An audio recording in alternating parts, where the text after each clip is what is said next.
All right, let's go. Thursday. Larry Kudlow.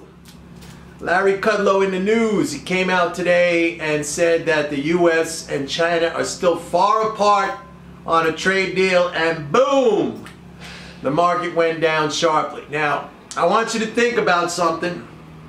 I want you to step back and really consider, look at this kind of investor behavior where emotional reactions, knee-jerk reflex reactions occur on the statement by somebody.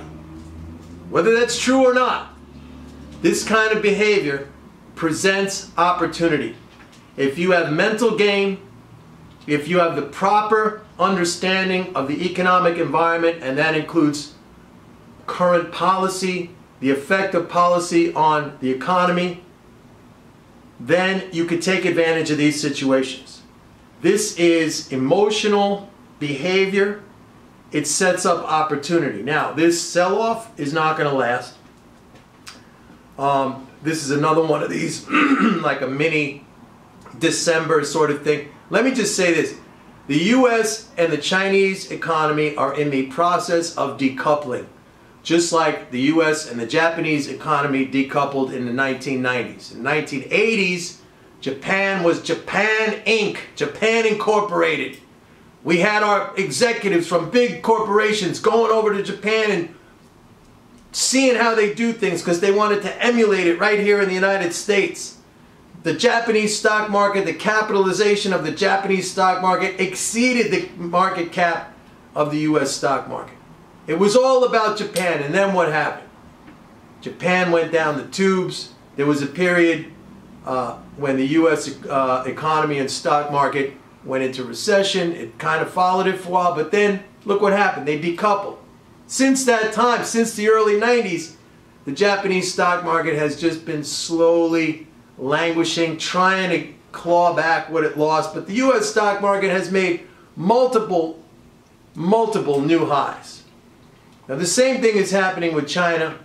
China is shifting its economic strategy because it sees the handwriting on the wall that the United States wants to become the next China. We want to labor and toil to build things and then send them away to the rest of the world.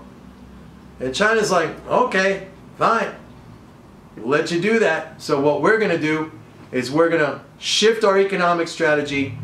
We are going to focus more on domestic investment and consumption, raising incomes, and the shift is underway. Now, as a result of that, it has led to some slowdown in this Chinese economy. Not a lot. We want what? 6.5% to 6.4%? Whoa! Any Western industrialized country, including the United States, let me tell you something. If we were growing at 6.4%, Trump will be out there 24/7 telling people we're growing, hey, that was my policies, we're growing at 6.4%. But when it happens in China, oh no, everybody freaks out and that's the end of the world, right? So this is what's happening. The United States is trying to shift its economy into more production and exports. Look what we're doing to the in the oil industry, right? We are a net exporter of oil for the first time. Now, we had all this talk for years and years and years. We want energy independence, right? We want energy independence, which meant we don't want to be beholden to foreign producers for our oil. We want to know that we have our own supply. And finally, when we achieved it, what did we do? Let's ship it away to the foreigners. Not for us anymore. Let's ship it away to the foreigners. Shows you how crazy these policymakers are.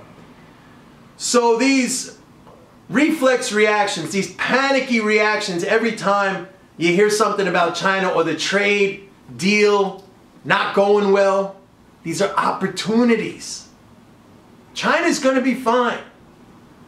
It's the second largest economy. Maybe by some measures it's even the largest economy in the world. The United States is the largest economy in the world. So these economies are going to be fine. They're going to be fine. And the stock market's going to be fine. If there's a shift in the relationship where China is no longer the main supplier of goods to the United States, but the United States starts to become more of a supplier of goods and product to China. There's nothing wrong with that. The wealth doesn't fly out into outer space. It gets redistributed. It just changes the composition of both economies. And it might be a little disruptive, but that's where opportunity comes from. Do you understand? Disruption. When they talk about preeminent companies, companies like Amazon, companies like Apple, right? What do they talk about? Disruptive technologies. That's deemed a good thing. But suddenly when we're talking about it with respect to economies, oh no, that's terrible, right? That is not terrible. That is a good thing. So yeah, Larry Kudlow. Hey, by the way, just on a side note to Larry Kudlow, the guy's been wrong about everything. Back in 2009 and 2010 and 2011, he was crying on his TV show every day, there's going to be hyperinflation because the Fed is doing this quantitative easing. The dollar's going to collapse. The Chinese are not going to lend us money, and interest rate. All of those things were wrong. All of those things were wrong. So I mean, yeah, he might have an inside line because he's working in the White House and he knows how the talks are going. It's a different subject. But on the subject of Larry Kudlow himself and what he knows about economics, it's zero. Zero. He's got it all backwards. All right, everybody. That's it for me today. Have a good one. Bye-bye.